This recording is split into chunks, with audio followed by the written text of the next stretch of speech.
Okay, 1 Kings chapter 9, we're going to learn some new things about Israel and what's going on, a little more in the after effects of what was going on with this temple building in this period of time. Because remember, this took many, many years to build the temple, to also build the palace and the government buildings up as well. So it was a long time coming, and there was lots of things that happened in the meantime during this. So one thing that's always important to look at when we're looking at a nation or a country or a people is understand that economics does play a very integral factor in what's going on and how things change and evolve. The more I study economics to understand how economic structures and systems work, the more I realize that it plays a defining factor in almost every war that has ever been fought, at least from like AD and up to our day and age. Basically, wars were a big deal around economics, and even back then in the BC time period, wars were still very economic in value. And so we're going to see this play out in this chapter, how understanding the economics of these kinds of major work projects. Okay, in today's world, we have what's called a fiat currency in the United States and most developed countries. A fiat currency basically is a currency that has nothing backing it. There's nothing backing it. It's just an IOU from the government is all it really is. Because of that, it makes it easy for the government to print as much as they need to take care of the things that they need to take care of. So in today's world, they tax people, or they put fines and interest rates and things out there to kind of suck up excess cash, and then they collapse it and get rid of it to control the economy. If they need more growth, they print more money. That's quantitative easing. They print more money, they stick it in the economy takes off, interest rates drop, that spurs economic growth. And they need to pull back on that because inflation, they raise interest rates, they make money more expensive, and they stop putting new money into the system, and it slows things down. So they can use these levers to control the economic future of a country. That's some of the beautiful things we can do these days. Back in the ancient days, that's not what they had. Their money was actually worth something. It was actually gold and silver and other metals that had intrinsic value. They also did barter and trade. So this was a common thing. If you paid, if you had taxes to pay, you could pay in gold and silver. But if you didn't have a lot of money, you could pay in like crops and other things like that. And we've heard already of some taxes that Solomon has imposed on his people because it's expensive. He's got, you think about it, he asked his people 1 month out of every 3 months, come work for me, basically. So while they're in the employ of the government, they have to be fed. They have to be housed and taken care of. So there's a ton of resource that the government needs for food and everything else. So they taxed all the people to gather more supplies in to feed the workers, to feed people basically. So it really changed the economics of Israel and the whole area around there. And we're gonna see some of this today.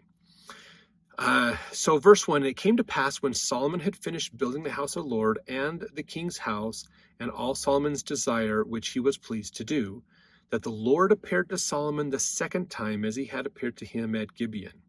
So this is a second vision of God, basically. Verse 3, and the Lord said unto him, I have heard thy prayer and thy supplication, that thou hast made before me. I have hallowed this house which thou hast built, to put my name there forever, and mine eyes and mine heart shall be there perpetually.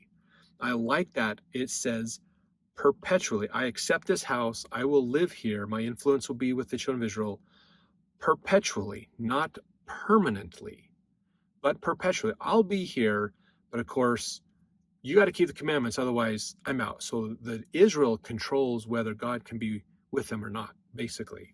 They're the ones that have that decision. Verse 4, if thou wilt walk before me as David thy father walked, in integrity of heart and in uprightness, to do according to all that I have commanded thee, and will keep my statutes and my judgments, then will I establish the throne of thy kingdom upon Israel forever, as I promised to David thy father, saying, there shall not fail thee a man upon the throne of Israel. But If ye shall at all turn from following me, ye or your children, and will not keep my commandments and my statutes, which I have set before you, but go and serve other gods and worship them, then will I cut off Israel from out of the land which I have given them, and this house which I have hallowed for my name will I cast out of my sight, and Israel shall be a proverb and a byword among all people. And at this house which is high, everyone that passeth by it shall be astonished and shall hiss. And they shall say, Why hath the Lord done thus unto this land and to this house? And they shall answer, Because they forsook the Lord their God, who brought forth their fathers out of the land of Egypt, and have taken hold upon other gods, and have worshipped them and served them. Therefore hath the Lord brought upon them all this evil. So this is a great principle for us to understand, is realize the blessings of God are wonderful, and he wants to give them to us. He wants to give us tons of blessings and opportunities. But it's dependent upon our righteousness. Very, very important thing. This principle still applies to this day, even in today's temples, dependent upon our righteousness. Now, granted, for women, there's actually blessings given to them in the temple that they're just given. Basically, they're daughters of God, so they get these extra blessings. And so they have blessings that it's their choice to lose, not blessings to gain if they're righteous. They get both, basically. But men in the temple don't get blessings given to them that they have the right to lose, the choice to lose, but women are given extra blessings. It's kind of cool. All right, verse 10, and it came to pass at the end of 20 years, when Solomon had built the two houses, the house of the Lord and the king's house. Now Hiram, king of Tyre, had furnished Solomon with cedar trees and fir trees, with gold according to all his desire. That then King Solomon gave Hiram 20 cities in the land of Galilee. And Hiram came out of Tyre to see the cities which Solomon had given him, and they pleased him not. So Solomon's like, I'm going to give you these 20 cities, and they're yours. Part of your kingdom, you can do with them what you want. And Hiram's like, really? Really? Verse 13, and he said, What cities are these which thou hast given me, my brother? And he called them the land of Kabul unto this day. And Hiram sent to the king 60 talents of gold. And this is the reason of the levy which King Solomon raised, for to build the house of the Lord, and his own house, and Milo, and the wall of Jerusalem, and Hazor, and Megiddo, and Gezer. For Pharaoh, king of Egypt, had gone up and taken Gezer, and burned it with fire, and slain the Canaanites that dwelt in the city, and given it for a present unto his daughter Solomon's wife. But Solomon built Gezer, and Beth-horon the nether, and Baalath and Tadmor in the wilderness in the land, and all the cities of store that Solomon had, and cities for his chariots, and cities for his horsemen, and that which Solomon desired to build in Jerusalem, and in Lebanon, and in all the land of his dominion. So, and this is the second time, verse 16 is the second time we've heard about the daughter of Pharaoh. So according to the story here, there's a daughter of Pharaoh that Solomon marries. Basically, she is given from Pharaoh to Solomon to kind of solidify an alliance between those two nations, which isn't much of a surprise after the fact that King David pretty much never lost a battle. So you don't want to get a country mad that literally has never lost. Basically, they just keep winning, even against insurmountable odds. They seem to always win in battles. You want them on your side. You don't want them against you. We know, and if you got to go back to chapter 3 to learn more about this in greater detail, there is actually a story of a pharaoh that goes and destroys Gezer and a few of these southern Hebrew areas, or Israelite areas, I should say. And I believe there's a stela, and I can't remember off the top of my head which pharaoh it was that did that.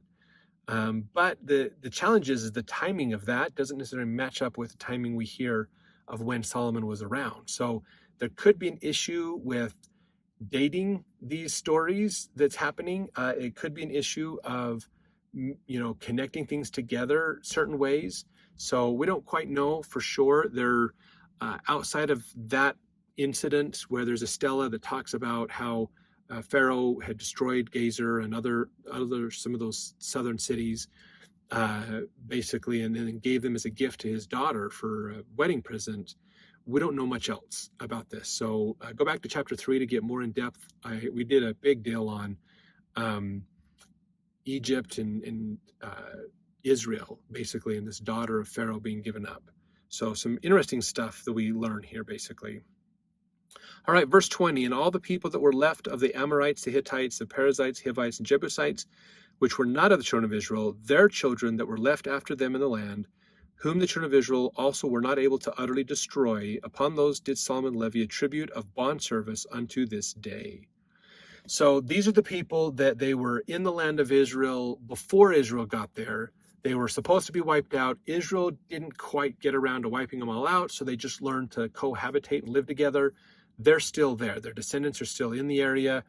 They were made bondservants, basically. So they were kind of put into an indentured servitude, almost a slavery type thing, where they were the servants to help with all this construction and all these things that were going on. Verse 22, but of the children of Israel did Solomon make no bondmen, but they were men of war, and his servants, and his princes, and his captains, and rulers of his chariots, and his horsemen. And these were the chief of the officers that were over Solomon's work, 550, which bear rule over the people that wrought in the work.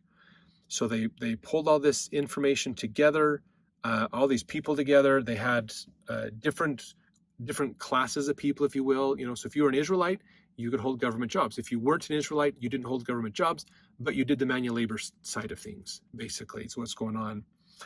In the book, let's see, Great People of the Bible, it says this about this time. So just to give you a little bit of understanding of what's going on here.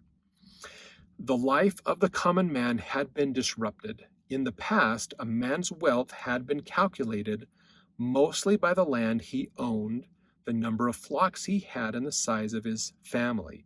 So remember, going way back to Abraham's time or even before then, you had wealth if you had land to grow crops on and large volume of animals, basically, that you raised. That was wealth, basically. So the more land you had, the more crops you could grow, the more animals you had, then the more wealth that you were seen as having, the wealthier you were seen, basically. That all changed under King Solomon. And he says here, Solomon's sweeping economic changes altered that system.